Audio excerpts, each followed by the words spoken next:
Hello students, कैसे हो आप सब। उम्मीद है आप सब अच्छे होंगे। बच्चों देखो 3.1 एक्सरसाइज की एक वीडियो आ गई थी, ये दूसरी है, ठीक है। तो इसमें आज कंप्लीट करेंगे 10वीं क्लास के तीसरे चैप्टर की 3.1 एक्सरसाइज की एक वीडियो आ गई थी। क्वेश्चन नंबर 1 2 3 4 कराए थे, इसमें 5 6 और 7, ठीक है। तो देखो क्वेश्चन नंबर 5 देखो, 3.1 का क्वेश्चन नंबर 5। इसमें क्या बोला है कि ना एक रेक्टेंगल है और उसका कुछ पेरीमीटर है। तो रेक्टेंगल का पेरीमीटर क्या होता है, पहले ना समझ लो क्वेश्चन क्या है। तो अगर एक रेक्टेंगल है तो इसका पेरीमीटर जो होता है वो होता है 2 इंटू लेंथ प्लस ब्रेथ, ठीक है। और कह रहे जो पेरीमीटर है ना उसका कर दो हाफ। तो पेरीमीटर का क्या कर दो, हाफ कर दिया। तो यहाँ से क्या बचा, लेंथ प्लस ब्रेथ। ये जो है ना ये 36 है, ये किसके बराबर है, 36, ठीक है। उसके बाद उसने कहा है कि जो इसकी लेंथ है ना वो ब्रेथ से 4 ज्यादा है। देखो क्या बोला है, जो लेंथ है वो 4 ज्यादा है, किससे, ब्रेथ से। तो लेंथ ब्रेथ से 4 ज्यादा है। तो मैंने कहा ये हो गई पहली इक्वेशन और ये क्या हो गई दूसरी इक्वेशन। क्या बात समझे आप। अब इसके बाद आपको लेंथ और ब्रेथ की वैल्यू बतानी है। ये ना क्वेश्चन ने पूछा है, अब इसे करोगे कैसे, ये तो समझने वाली बात हो गई है ना कि क्वेश्चन ने बोला क्या है। तो लिखोगे कैसे, सबसे पहले तो आप एक छोटा सा रेक्टेंगल बना दो, बना दिया। तो ये देखो लेंथ और ये क्या हो गई ब्रेथ, ठीक है।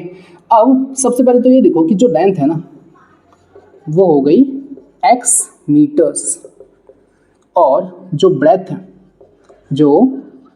है वो हो गई y मीटर्स। अब मैंने कहा देखो पहले क्या था कि ना सबसे पहले तो जो देखो जो लेंथ है वो ब्रेथ से कितनी ज़्यादा है, 4 ज़्यादा है। तो लेंथ थी x, ब्रेथ थी y और इससे कितनी ज़्यादा है, 4। y को यहाँ भेजो तो x माइनस वाई किसके बराबर है, 4। इक्वेशन नंबर 1 पहली इक्वेशन बन गई। अब दूसरी बनाते हैं। तो दूसरी में क्या था कि रेक्टेंगल का पेरीमीटर निकालो और उसको हाफ कर दो। तो जो रेक्टेंगल का पेरीमीटर होगा उसको क्या कर दो, हाफ।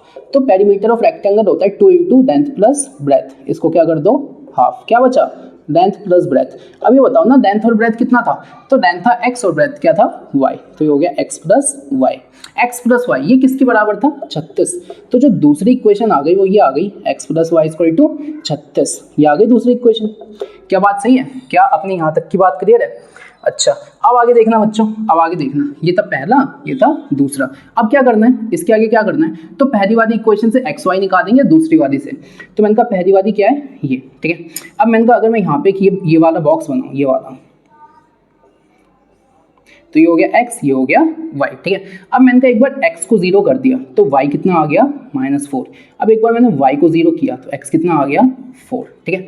अब दूसरी क्या है, दूसरी का है, तो दूसरी है x plus y equal to 36, ठीक है। x plus y equal to 36। अब देखना ध्यान से, तो मैंने कहा x और y।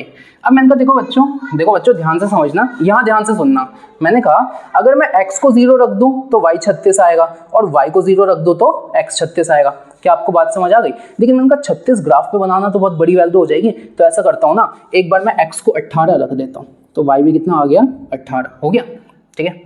और एक बार मैं x को 20 रख देता हूँ तो y कितना आ गया, 16, ठीक है। अब जरा ध्यान से देखना क्यों रखा मैंने। आप कुछ भी रख दो, आपकी मर्जी, आप 0 रख के 36 निकालो, लेकिन यार ग्राफ पर प्लॉट करने में दिक्कत आएगी। अब मैंने कहा अब ग्राफ बनाना है। अब क्या बनाना है, ग्राफ। तो बच्चों जो ग्राफ बनाना है ना, ग्राफ बनाने से पहले मैं तुम्हें एक तरीका बताता हूँ जिससे जो तुम्हारा आंसर है ना वो हमेशा सही आएगा। पता क्या करो, सबसे पहले ना ये इक्वेशन उठाओ। तो मैंने कहा पहली वाली, ये ना रफ में करना, पहली वाली इक्वेशन है ये और दूसरी वाली इक्वेशन है ये, हो गया। यही तो है।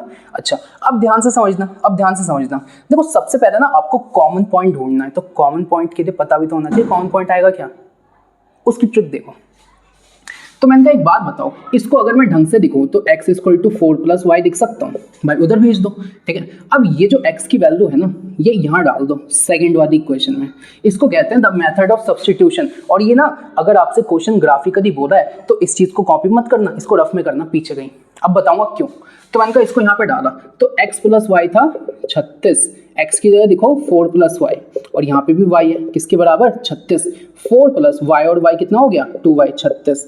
2y कितना हो गया, 36 माइनस 4, तो 2y कितना हो गया, 32। y कितना आ गया, 32 बाई 2, y कितना आ गया, 16। तो y कितना आ गया, 16। अब x कितना आएगा, तो यहाँ रख दो, x कितना था, 4 प्लस वाई। जहाँ y था देखो ये 4 है तो 4 + 16 यानी x कितना आ गया 20।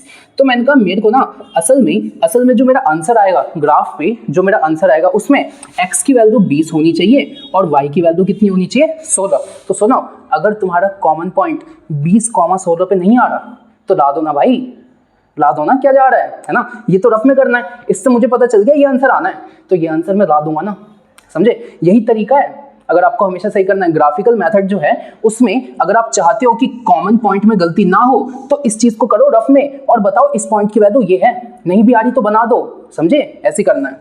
तो मैंने कहा मेरे को जो पॉइंट बनाना है वो क्या बनाना है, तो मेरे को 20,16 बनाना है, जहां x होगा 20 और ये क्या होगा, ये होगा y। क्या आपको बात समझ आ गई? तो मैंने कहा बना देते हैं ना भाई, क्या दिक्कत है। अब मैंने कहा चलो एक ग्राफ बनाया जाए, तो एक ग्राफ बनाता हूं। अब अगर मैं ग्राफ बनाऊं तो देखो मेरे को ग्राफ में x भी 18 तक चाहिए, y भी 18 तक चाहिए, ठीक है। तो ऐसा ग्राफ बनाया जाए एक, ऐसा।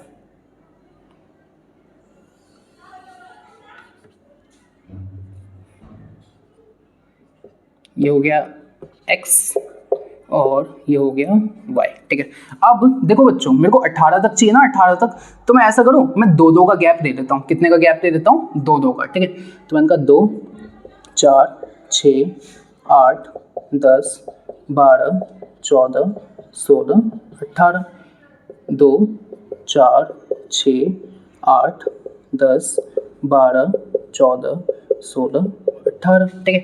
और यहाँ पे -2 और -4, यहाँ तक का गैप हो गया, ठीक है।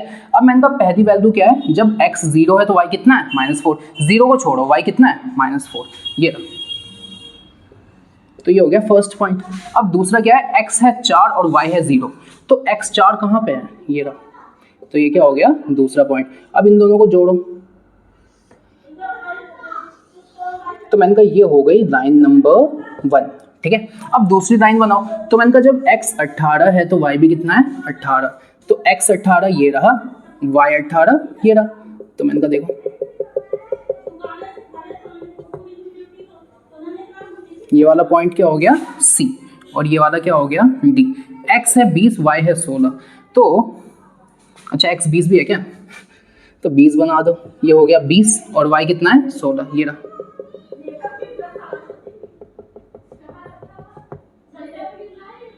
समझ आया? अब इन दोनों को मिला दो, तो अगर इन दोनों को मिलाओगे तो ये कुछ ऐसे कट जाएगा, तो ये क्या हो गया लाइन नंबर 2। अब मैंने कहा जो मेरा सॉल्यूशन है, मेरा सॉल्यूशन क्या है, मेरा सॉल्यूशन क्या है, मेरा सॉल्यूशन है बच्चों, मेरा सॉल्यूशन है कि ये कॉमन पॉइंट आएगा। और मैंने कहा ये कॉमन पॉइंट क्या आएगा, तो यार मैंने पहले तो निकाल दिया, वो कॉमन पॉइंट कितना होना चाहिए 20,16, तो मैं आंख बंद करके देख दूंगा एक कॉमन पॉइंट कितना है, समझ आया? अब मैंने कहा ये जो है ये x है और ये कितना है y, ठीक है। तो x है 20 और y कितना है 16। क्या आपको ये बात क्लियर हुआ? अब मैंने कहा ये बताओ कहाँ गया, तो लेंथ कितना था x, तो x कितना हो गया 20 और ये कितना हो गया y, ये कितना हो गया 16, ठीक है। तो ऐसे करना था, इस क्वेश्चन को नोट करो। बच्चों नेक्स्ट क्वेश्चन पे चलते हैं। क्वेश्चन नंबर 6 देखो, क्या रहा है आपके पास ना ये वाली इक्वेशन गिवन है, ठीक है। अब एक बात बताओ, आपको ना पेयर बनाना है, पेयर, और पेयर ऐसा बनाना है कि एक तो ये वाली इक्वेशन और एक इक्वेशन जो आप बनाओगे वो एक बार इंटरसेक्ट होने चाहिए, एक बार पैरेलल होने चाहिए और एक बार क्या होने चाहिए कोइंसिडेंट। तो पहला वाला करते हैं। तो मैंने कहा गिवन इक्वेशन क्या है, गिवन इक्वेशन 2x + 3y - 8 = 0। अब मैंने कहा देखो असल में ना क्वेश्चन ने ये कहा है, एक तो ये इक्वेशन है, एक तुम बनाओ। तो मैंने कहा चलो मैं ये बना देता हूँ, ax + by + c = 0। ये क्वेश्चन में गिवन थी, ये मैंने बनाई और कह रहा हूँ जो देखो ये वाली इक्वेशन एक लाइन देगी, ये वाली इक्वेशन एक लाइन देगी, और ये दोनों लाइन्स आपस में कैसी होनी चाहिए, इंटरसेक्टिंग। कैसी होनी चाहिए, इंटरसेक्टिंग। तो मैंने कहा एक तो ये इक्वेशन है, एक इक्वेशन तुम ऐसी बनाओ जो इससे इंटरसेक्ट करेगी, समझ रहे हो आप? तो मैंने कहा कैसे बनाऊंगा, तो मैंने कहा देखो यार एक बात बताओ, मैंने कहा मेरे को क्या करना है, मेरे को इंटरसेक्ट करवाना है। तो मैंने कहा सबसे पहले मैं प्रॉपर लिखूं, तो मैंने कहा फर्स्ट इक्वेशन है 2x + 3y - 8 = 0, ठीक है। और दूसरी इक्वेशन है ax + by + c = 0, ठीक है। अब इसको मैं कंपेयर करूंगा इससे, compare with a1x plus b1y plus c1 is equal to 0। और इसको किससे कंपेयर करूँगा? Compare with a2x plus b2y plus c2 is equal to 0। तो मैंने कहा x के पीछे a1 है और x के पीछे कितना है 2, y के पीछे b1 है और y के पीछे कितना है 3, c1 है और यहाँ कितना है -8। ठीक है, सेम यहाँ। तो मैंने कहा एक बात बताओ, x के पीछे क्या है a2 और x के पीछे क्या है a, y के पीछे क्या है b2 और y के पीछे यहाँ पे क्या है b, यहाँ है c2 और यहाँ कितना है c। क्या आपको ये बातें क्लियर है? अब मैंने कहा मुझे क्या करना है, मुझे ना इंटरसेक्ट करना है। तो मुझे क्या करना है? इंटरसेक्ट। अब अगर मुझे इंटरसेक्ट करना है तो उसकी कंडीशन ये नहीं थी कि a1/a2 जो है वो b1/b2 के बराबर नहीं होना चाहिए, याद है ना, ये कंडीशन होती है। तो मैंने कहा a1 कितना है 2 और ये कितना है a, तो मैंने कहा जो 2/a है वो किसके बराबर नहीं होना चाहिए 3/b के। किसके बराबर नहीं होना चाहिए 3/b के। क्या आपको यहाँ तक बात क्लियर आई? अब मैंने कहा देखो a को यहाँ भेजो और 3 को यहाँ ले आओ, 3 को यहाँ पे दे आओ और a को वहाँ ले जाओ। तो मैंने कहा 2 के नीचे आ गया 3 और a ऊपर आ गया, b आ गया नीचे। अब मैंने कहा बच्चों जब भी a और b का रेशियो दूंगा ना मैं, तो वो 2/3 नहीं आना चाहिए, 2/3 नहीं आना चाहिए। इसका मतलब है a कभी भी 2 के नहीं होना चाहिए और b कभी भी 3 के नहीं होना चाहिए। मतलब ये है कि a जो है ना वो ना ही 2 हो सकता है ना ही 2 का कोई मल्टीपल, जो b है ना ही 3 हो सकता है ना ही 3 का कोई मल्टीपल। मैंने कहा क्या मैं a की वैल्यू 6 दे दूं? तो मैंने कहा एक बात बताओ, क्या 2 के टेबल में 6 आता है? हाँ, तो मैं 6 नहीं ले सकता। क्या मैं b की वैल्यू 6 दे दूं? तो मैंने कहा क्या 3 के टेबल में 6 आता है? हाँ, तो मैं 6 भी नहीं ले सकता। लेकिन मैंने कहा क्या मैं a की वैल्यू 7 दे दूं 7? तो मैंने कहा क्या 2 के टेबल में 7 आता है? नहीं। और क्या मुझे इसको बराबर तो नहीं करना?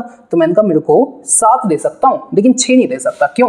क्योंकि a ना 2 या 2 का कोई मल्टीपल नहीं होना चाहिए, b 3 या 3 का कोई मल्टीपल नहीं होना चाहिए। तो बच्चों सीधा यहाँ पे बात समझो, सीधा यहाँ पे समझो कि जब भी मैं a और b को काटो ना तो 2/3 नहीं आए, बाकी कुछ भी आ जाए।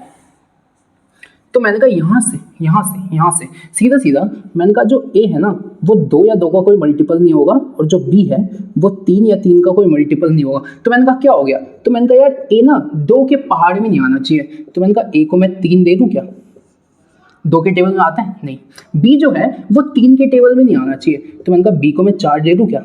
3 के टेबल में आता है? हाँ। अब मैंने कहा c को क्या दूं? जो ये c है इसको क्या दूं? तो मैंने कहा यार एक बात बताओ, जो इंटरसेक्टिंग वाला केस है उसमें a1 a2 और b1 b2 को देखते हैं, क्या यहाँ पे c1 c2 को देखते हैं? नहीं। तो c1 c2 की कोई भी वैल्यू दे दो। तो c की वैल्यू कुछ भी दे सकते हो, take any value of c, take any value of c।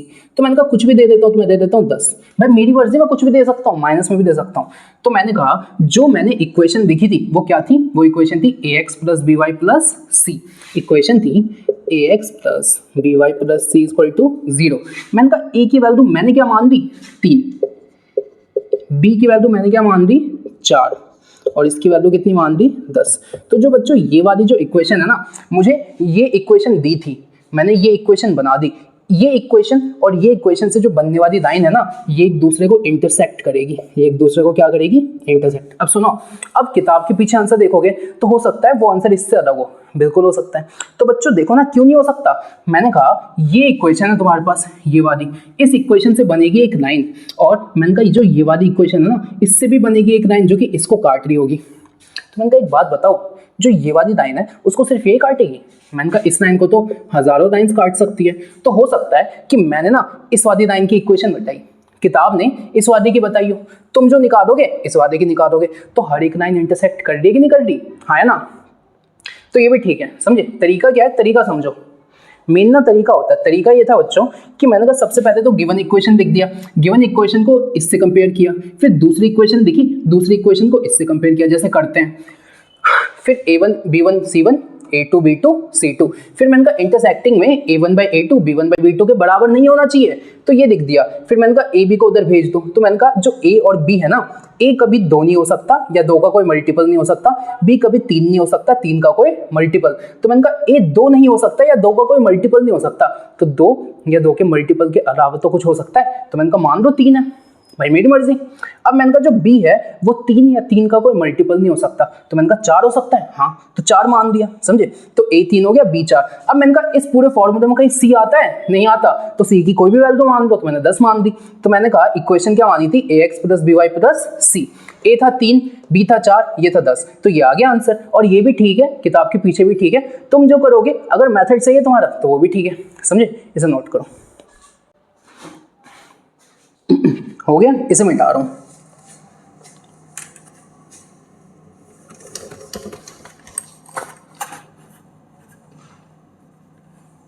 तो बच्चों मैंने कहा जो इंटरसेक्टिंग है वो तो मैंने कर दिया। अब इंटरसेक्टिंग के बाद क्या है, पैरेलल। तो ना मैं जो दूसरी इक्वेशन मुझे माननी है वो मैं मान देता हूँ ax plus by plus c equal to 0, ठीक है। इसको किससे कंपेयर किया, तो इसको हमने कंपेयर किया a1x plus b1y plus c1 equal to 0 से। इसको a2x plus b2y plus c2 equal to 0 से।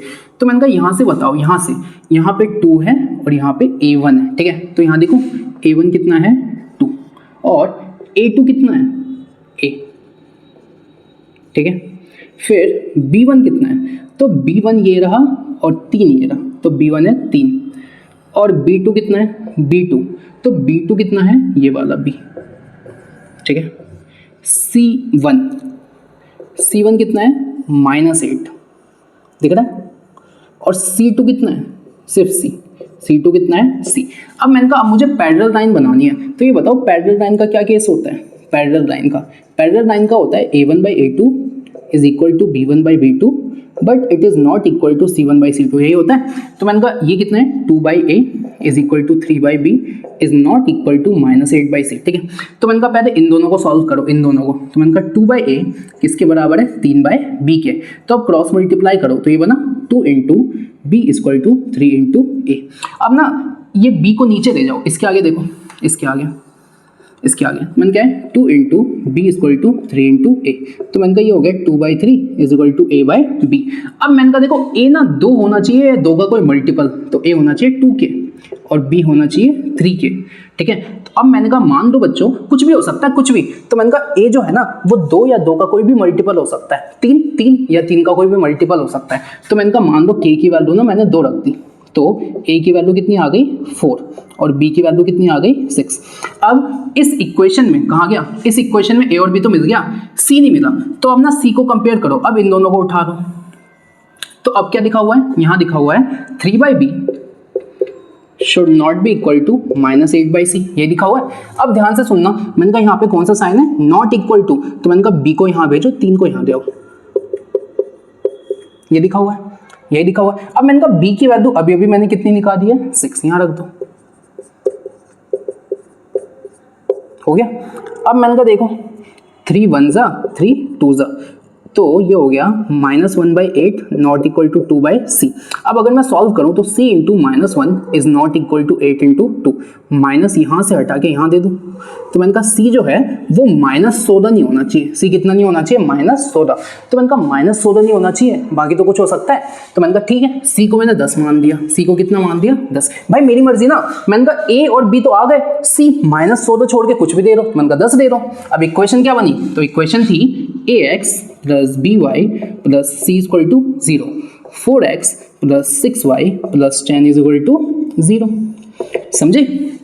देखो बच्चों, देखो अगर आपको ये लगता है कि भैया इतना ये प्रॉपर मेथड क्यों समझा रहे हो, तो मेरे भाई एग्जाम में ना ऐसे ही करोगे, समझे आप, ये एनसीईआरटी कहती है। और जो अगर आप कुछ ऐसा चाह रहे हो कि भैया शॉर्टकट बताओ शॉर्टकट, तो यार शॉर्टकट बताने की ट्रिक, शॉर्टकट बताने का टैलेंट मेरे पास भी है, लेकिन उससे सिर्फ उन बच्चों का फायदा होगा जिन्होंने ये चैप्टर बहुत बार पढ़ा हुआ है। लेकिन मुझे ये वीडियो सबको देख के बनानी है, तो मैं एकदम बेसिक तरीका बताता हूँ, बेसिक तरीका। और ये लॉजिक देखो ना, मैंने कहा पैरेलल लाइन है, पैरेलल लाइन का ये केस बनता है, पहले 2 को कंपेयर करो फिर 2 को कंपेयर करो, तो a और b की ये वाली वैल्यूज आ गई। अच्छा आप और भी कोई दे सकते हो, मैंने कहा 2 का मल्टीपल होगा ना, तो k की वैल्यू 3 4 5 कुछ भी दे दो, तो a b की वैल्यू आती जाएगी, और c की वैल्यू -16 छोड़ के कुछ भी तो 10 दे दो। समझे, नोट करो, ठीक है। अब इसका थर्ड पार्ट करते हैं। तो मैंने कहा पैरेलल भी हो गया, अब क्या बचा है कोइंसाइड। तो कोइंसाइड करने के लिए क्या होता है, देखो कोइंसाइड करने के लिए छोटा सा तरीका है, सबसे छोटा सा। गिवन इक्वेशन क्या है, 2x plus 3y minus 8 equal to 0, ये गिवन इक्वेशन है। अगर आपको ना कोई सेकंड इक्वेशन बनानी है जो कि ये दोनों आपस में कैसे करनी चाहिए, कोइंसाइड, तो ये सेकंड इक्वेशन निकालने का एक सिंपल सा तरीका है कि ना इसको किसी भी नंबर से मल्टीप्लाई कर दो जिससे आपका मन करे। मैंने कहा जिससे, चलो 2 से कर देता हूँ, तो 2 से इसको भी, 2 से इसको भी और 2 से इसको भी, तो 2 2 ज़ा 4 प्लस 2 3 ज़ा 6 माइनस 16। तो जो ये वाली इक्वेशन है ना, ये और ये कोइंसाइड करेगी, तो ये आ गया अपना आंसर। ठीक है, इसे नोट करो। तो चलते हैं आखिरी क्वेश्चन पे, क्वेश्चन नंबर 7 पे। ठीक है, क्वेश्चन नंबर 7 में क्या बोला है, एक इक्वेशन है, दूसरी इक्वेशन है, इससे एक ट्राइंगल बनेगा, उस ट्राइंगल के एक ट्राइंगल है, तो उसके 3 पॉइंट्स होंगे, तो इन तीनों के कोऑर्डिनेट्स बताओ, मतलब इन तीनों पे पॉइंट्स की वैल्यू बताओ। तो आओ क्वेश्चन करते हैं। तो सबसे पहले जो इक्वेशन है वो क्या है, सबसे पहली है x minus y plus 1 equal to 0। ठीक है, और दूसरी क्या है, दूसरी है 3x plus 2y minus 12 equal to 0। ठीक है, तो मैंने कहा देखो एक बार x को 0 रखूंगा तो ये कितना आएगा, तो ये हो जाएगा minus y plus 1 equal to 0, minus y equal to minus 1, तो y भी कितना आ गया 1। ठीक है, अब एक बार मैंने y को 0 किया, तो जब y को 0 किया तो x minus 0 plus 1 equal to 0, x plus 1 equal to 0, x equal to minus 1। ठीक है, तो अब यहाँ पे एक टेबल बनाई जाए। तो मैंने कहा जब x 0 था तो y कितना आ गया 1, तो एक पॉइंट हो गया ये। ठीक है, अब x कितना है -1 और y कितना है 0, तो एक पॉइंट हो गया ये। ठीक है, अब इसको सॉल्व करो, तो एक बार x को 0 किया तो ये क्या आ गया 2y minus 12 equal to 0, 2y equal to 12 और y कितना आ गया 6, तो ये हो गया फर्स्ट। सेकंड देखो, अब मैंने कहा ये x 0 है, अब किसको 0 कर दो, y को, तो 3x minus 12 equal to 0, 3x equal to 12, x कितना आ गया 4।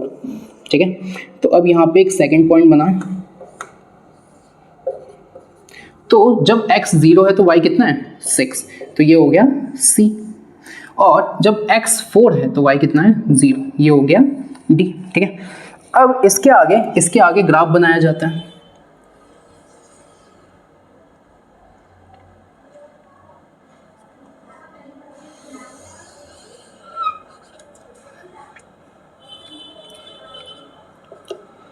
वन 2 3 4। ठीक है, और अच्छे से बना दूं,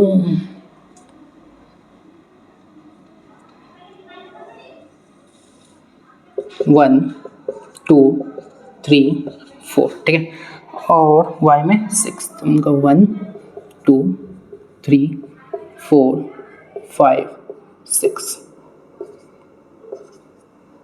और ये इधर बना दो -1। ठीक है, अब मैंने कहा x 0 है तो y कितना है 1, तो y 1 का है ये रहा, तो ये हो गया पॉइंट नंबर ए।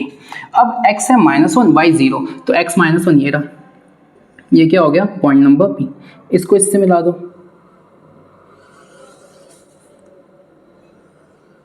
तो ये हो गया लाइन नंबर 1। ठीक है, अब दूसरा है x 0 है तो y 6 है, y 6 ये रहा, ये हो गया C, और x 4 है तो y 0 है, तो x 4 ये रहा, दिखा आपको x 4 ये रहा।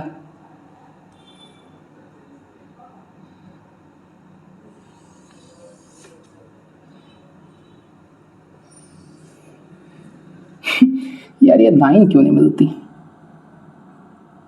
ठीक है, मिला दिया ऐसे। अब मैंने कहा देखो अगर आप ध्यान से देख पा रहे हो तो क्या आपको एक ट्राइंगल दिख रहा है, ध्यान से देखो, क्या एक ट्राइंगल दिखा। तो मैंने कहा इस ट्राइंगल का अगर मैं नाम दूं तो मैं नाम देता हूं इसका P Q R। तो उसने कहा था तीनों पॉइंट्स के कोऑर्डिनेट बताओ, तो P की वैल्यू बताओ, Q की वैल्यू बताओ, R की वैल्यू बताओ। तो मैंने कहा ये बताओ इसका क्या नाम है Q, तो ये कौन सा पॉइंट है, तो ये बताओ ना, ये x में कितना है -1, और इस लाइन पे y कितना होता है 0, तो Q के कोऑर्डिनेट्स क्या हो गए -1, 0। इसकी बताओ, तो कौन सी वैल्यू दिख रही है 4, तो x में 4 है और इस लाइन पे y क्या होता है 0, दिख गया।